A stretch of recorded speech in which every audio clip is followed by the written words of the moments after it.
Hi friends, அஸ்ஸலாமு அலைக்கும். Welcome to my channel. இன்றைக்கி நம்ம லெஃப்ட் ஓவர் ரைஸ் வச்சு நம்ம கட்லெட் செய்ய போகிறோம். அதாவது சாப்பாடு நமக்கு இனிமேல் மிஞ்சி போச்சுன்னா இந்த மாதிரி கட்லெட்டாக செஞ்சு கொடுக்கலாம் பசங்களுக்கு.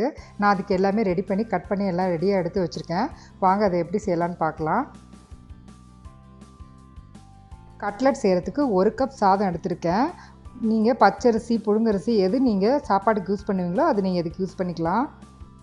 1 கப் ரைஸ் எடுத்துருக்கிறதுனால நான் வந்து ஒரு மீடியம் சைஸ் உருளைக்கிழங்க வேக வச்சு தோல்லாம் எடுத்துகிட்டு இந்த மாதிரி வச்சுருக்கேன். உருளைக்கிழங்கு வந்து எப்போதுமே வேக வச்சு எடுக்கிறப்ப நல்லா கெட்டியாக இந்த மாதிரி வேக வச்சுக்கணும். அதே சமயத்தில் நல்லா வெந்து இருக்கணும். கொஞ்சம் தண்ணி மாதிரி கொஞ்சம் சலசலப்பாக இருக்கக்கூடாது. அப்போ தான் வந்து ஆயில் குடிக்காமல் நல்லா வரும் நமக்கு. இதை வந்து நல்லா உதுத்துக்கலாம். இப்போ ஒரு சின்ன சைஸ் வெங்காயத்தை பொடிசாக கட் பண்ணி எடுத்து வச்சுருக்கேன். ஒரு பச்சை மிளகாவை அதையும் பொடிசாக கட் பண்ணியிருக்கேன். 1 டீஸ்பூன் இஞ்சி எடுத்துக்கோங்க. இஞ்சி நல்லா பொடிசாக சாப் பண்ணி 1 டீஸ்பூன் வரா மாதிரி எடுத்துக்கோங்க. இப்போ இது எல்லாத்தையும் இதில் சேர்த்துக்கலாம். அதை இப்போ பீட்ரூட்டையும் கேரட்டையும் நான் துருவி வச்சுருக்கேன். 2 டேபிள் ஸ்பூன் வரா மாதிரி நான் எடுத்து வச்சுருக்கேன். நீங்கள் இது தான் சேர்க்கணுன்னு இல்லை, நீங்கள் பட்டாணி கூட வேக வச்சு சேர்த்துக்கலாம். அதுக்கு பதிலாக கார்ன் வேக வச்சு சேர்த்துக்கலாம். இதில் வெஜிடபிள்ஸ் பொறுத்த வரைக்கும் உங்களோட ஆப்ஷனல் தான், எது வேணாலும் இதில் சேர்த்துக்கலாம். நீங்கள் அந்த வெஜிடபிள்ஸே சேர்க்காம கூட நீங்கள் செய்யலாம். ஆனால் பசங்களுக்கு கொடுக்குறதுனால இது சேர்த்துக்கிட்டா ரொம்ப டேஸ்ட் வந்து ரொம்ப நல்லா இருக்குங்கிறதுனால நான் சேர்த்துருக்கேன். மல்லிக்கீரை பொடிசாக சாப் பண்ணி வச்சதை இதில் நான் சேர்த்துக்கிறேன் கொஞ்சமாக. கடலை மாவு ஒரு 3 டீஸ்பூன் எடுத்து வச்சுருக்கேன் இதில். இப்போ அதை சேர்த்துக்கலாம். அதில் கடலை மாவு சேர்க்குறதுனால டேஸ்ட் நல்லாயிருக்கும். இப்போ இதில் மசாலாலாம் சேர்த்துக்கலாம். இப்போ 1/2 டீஸ்பூன் மஞ்சள் தூள், 1/4 டீஸ்பூன் மிளகாய் தூள், தனியாத்தூள் ஒரு 1/4 teaspoon, 1/4 teaspoon garam masala, 1/4 teaspoon ஜீரகத்தூள், 1/4 டீஸ்பூன் சாட் மசாலா. எல்லாமே நான் 1/4 டீஸ்பூன் தான் எடுத்திருக்கேன். நீங்கள் உங்கள் காரத்துக்கு தகுந்த மாதிரி ஒரே ஈக்குவலாக எடுத்துக்கோங்க. இந்தளவு ரைஸ் எடுத்துக்கிறதுக்கு இந்த காரம் கரெக்டாக இருக்கும் நமக்கு. இப்போ இதில் 1 டீஸ்பூன் உப்பு சேர்க்குறேன். உப்பு வந்து பார்த்து சேர்த்துக்கோங்க, ஏன்னா சாப்பாட்டில் வேறு உப்பு இருக்கும், அதனால் பார்த்து சேர்த்துக்கோங்க.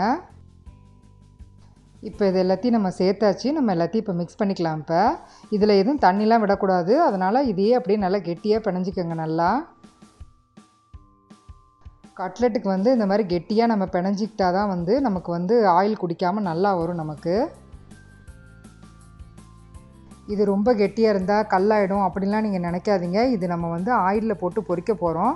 அதனால் எந்த அளவுக்கு திக்காக இருக்க முடியுமோ அந்த அளவுக்கு திக்காக இருந்தால் நமக்கு அந்தளவுக்கு நல்லா வரும் கட்லெட். இது மிக்ஸ் பண்ணி பிணைஞ்சதுக்கப்புறம் இந்த மாதிரி இருக்கணும். இதை ரெடி பண்ணியாச்சு. இப்போ நம்ம இதில் கோட் பண்ணி எடுக்கிறதுக்காக வீட்டிலேயே பிரெட் க்ரம்ஸ் எப்படி செய்யலாங்கிறத பார்க்கலாம். நான் அதுக்கு 2 ஸ்லைஸ் ப்ரெட்டை வந்து சாண்ட்விச் மேக்கரில் வச்சுருக்கேன். சாண்ட்விச் மேக்கர் இல்லைன்னா நீங்கள் வந்து தோசை தவாவில் கூட நீங்கள் இந்த மாதிரி ஹீட் பண்ணிக்கங்க 2 சைடும்.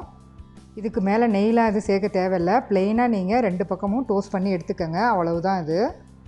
இப்போ இது ஆறுனதுக்கப்புறமா மிக்ஸி கப்பில் சேர்த்து இதை நல்லா நம்ம பவுட்ரு பண்ணணும். அவ்வளோதான் இது. நியர் எக்ஸ்பைரி ப்ரெட் இருந்தால் இந்த மாதிரி நம்ம செஞ்சு வச்சுக்கலாம். நம்ம இப்போ இதை நல்லா நம்ம பிளெண்ட் பண்ணிட்டு வந்துடலாம். இந்த மாதிரி அரைச்சி எடுத்துக்கோங்க. கொஞ்சம் கொரகொரப்பாக, ரொம்ப நைஸாக அரைச்சிடாதீங்க, கொஞ்சம் கொரகொரப்பாக அரைச்சிக்கோங்க. நம்ம கடைக்கு போய் பிரெட் க்ரம்ஸ் வாங்குறத விட இந்த மாதிரி செஞ்சு வச்சுக்கிட்டோம் அப்படின்னா இந்த மாதிரி பாக்ஸில் போட்டு ஃப்ரிட்ஜில் ஏர்டைட் பாக்ஸில் போட்டு ஃப்ரிட்ஜில் வச்சிட்டிங்கன்னா தேவையானங்கிறப்ப எடுத்துக்கலாம். அப்படி செஞ்சு வச்ச பிரெட் க்ரம்ஸ் தான் இது. பிரெட் க்ரம்ஸை கொஞ்சமாக பிளேட்டில் கொட்டி வச்சுருக்கேன். கையில் 2 கையிலையும் ஆயில் தடவிக்கங்க. இப்போ இதுலேருந்து சின்ன சின்ன பால்ஸாக எடுத்து உங்களுக்கு எந்த ஷேப் வேணுமோ நீங்கள் அந்த ஷேப் நீங்கள் செஞ்சுக்கலாம். நீங்கள் உங்கள்கிட்ட குக்கி கட்டர் இருந்தால் டைமண்ட் ஷேப்பு, ஹார்ட் ஷேப்பு எது இருந்ததுனாலுமே நீங்கள் அதில் வச்சுட்டு இந்த மாதிரி செஞ்சிங்கன்னா நல்லா வரும் நமக்கு. நான் இன்றைக்கி ரவுண்ட் ஷேப்பில் ப்ளெயினாக தான் செய்கிறேன். இந்த மாதிரி இதை எல்லாத்தையும் ஃபஸ்ட்டு நீங்கள் செஞ்சு வச்சுட்டு அதுக்கப்புறமா நீங்கள் பிரெட் க்ரம்ஸில் போட்டு எடுத்துக்கலாம். இப்போ இந்த மாதிரி செஞ்சாச்சு. இப்போ இது பிரெட் க்ரம்ஸில் போட்டு எடுத்துக்கலாம். இப்போ கட்லெட் செய்கிறதுக்கு எப்போவுமே வந்து கார்ன்ஃப்ளவர் மாவு இல்லைனா முட்டை ஏதாவது ஒன்றில் டிப் பண்ணிவிட்டு தான் நம்ம பிரெட் க்ரம்ஸில் போடுவோம். ஆனால் இதுக்கு வந்து அப்படி தேவையில்லை. நீங்கள் டேரெக்டாகவே பிரெட் க்ரம்ஸில் போட்டு எடுத்துக்கலாம். நீங்கள் இந்த மாதிரி எல்லாத்தையும் செஞ்சு ஒரு பிளேட்டில் வச்சுக்கோங்க. இப்போ இது எல்லாத்தையும் நம்ம செஞ்சு வச்சுக்கலாம். இப்போ இந்த மாதிரி செஞ்சு எடுத்ததில் எனக்கு ஒரு 13 பீஸ் வந்திருக்கு. இப்போ இதை ஆயிலில் ஃப்ரை பண்ணிக்கலாம். இப்போ ஒரு பேனில் கொஞ்சமாக ஆயில் ஊற்றிருக்கேன். இதை ஷாலோ ஃப்ரை தான் பண்ண போகிறோம். ஆயில் நல்லா சூடு வந்ததுக்கப்புறமா அந்த கட்லெட்டை சேருங்க. ஆயில் சரியாக சூடு இல்லை அப்படின்னா வந்து பிரெட் க்ரம்ஸ் வந்து நமக்கு வந்து அப்படியே பிரிஞ்சு வரா மாதிரி இருக்கும் நமக்கு. அதனால் நல்ல சூடு இருக்கும்போது தான் இதை நீங்கள் போடணும். இதை இந்த மாதிரி சின்ன சின்ன டிப்ஸ்லாம் ஃபாலோ பண்ணி செஞ்சாலே நமக்கு வந்து கரெக்டாக வந்துடும். இதெல்லாம் கட்லெட் சேர்த்ததுக்கப்புறமா மீடியம் ஃப்ளேமில் வச்சு பொரிச்சிக்கோங்க. இதை இந்த மாதிரி பிரெட் க்ரம்ஸ் பொரிக்கிறது வந்து லோ ஃப்ளேமில் வச்சு பொரிக்காதீங்க, மீடியம் ஃப்ளேம் வச்சுக்கோங்க. போடுறப்ப ஃப்ளேம் ஜாஸ்தி வச்சுட்டு அதுக்கப்புறம் மீடியம் ஃப்ளேமில் வச்சு வறுத்திங்கன்னா கரெக்டாக இருக்கும். இது ஒரு சைடு நல்லா கோல்டன் ப்ரௌன் ஆனதும் அடுத்த சைடு திருப்பி விட்டுக்கோங்க. கட்லெட் திருப்பி போடுறதுக்கு நீங்கள் ஃப்ளாட்டானதாக எடுத்துக்கோங்க. தோசை திருப்பி கூட வச்சு நீங்கள் திருப்பி போட்டுக்கலாம். இதை இப்போ இது நல்லா ஃப்ரை ஆகிடுச்சு. இப்போ எடுத்துக்கலாம். இப்போ எல்லாத்தையும் மத்தியானம் வச்ச சாப்பாடு மிஞ்சி போச்சுன்னா இந்த மாதிரி ஈவினிங் வந்து நீங்கள் பசங்களுக்கு கட்லெட்டாக அது மாதிரி செஞ்சு கொடுக்கலாம். இந்த ரைஸ் அன்றைக்கே செய்ய முடியலனா கூட நீங்கள் ஃப்ரிட்ஜில் எடுத்து வச்சுட்டு நெக்ஸ்ட் டே கூட இந்த சாப்பாட்டில் நீங்கள் செஞ்சுக்கலாம்.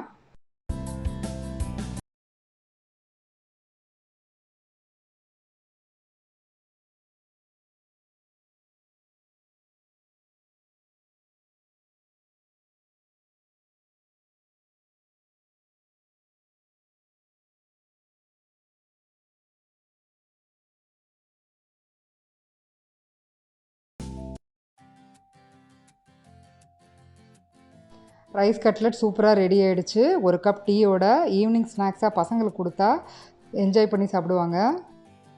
இப்போ இது எல்லாத்தையும் ஃப்ரை பண்ணியாச்சு. இது ரைஸில் பண்ண கட்லெட்டுன்னு தெரியவே தெரியாது, நீங்கள் சொன்னால் தான் தெரியும். அந்தளவுக்கு இது டேஸ்ட் ரொம்ப நல்லாயிருக்கும். இது கண்டிப்பாக ட்ரை பண்ணி பாருங்கள். இது எப்படி வந்திருக்குன்னு காட்டுறேன். எவ்வளோ நல்லா வந்திருக்கு பாருங்கள். இந்த மாதிரி ஆயிலெலாம் எதுவும் குடிக்காமல் சூப்பராக வந்திருக்கு. மறக்காமல் லைக் பண்ணுங்கள், ஷேர் பண்ணுங்கள், சப்ஸ்கிரைப் பண்ணுங்கள். அடுத்த ரெசிபியில் சந்திக்கலாம். தேங்க்யூ.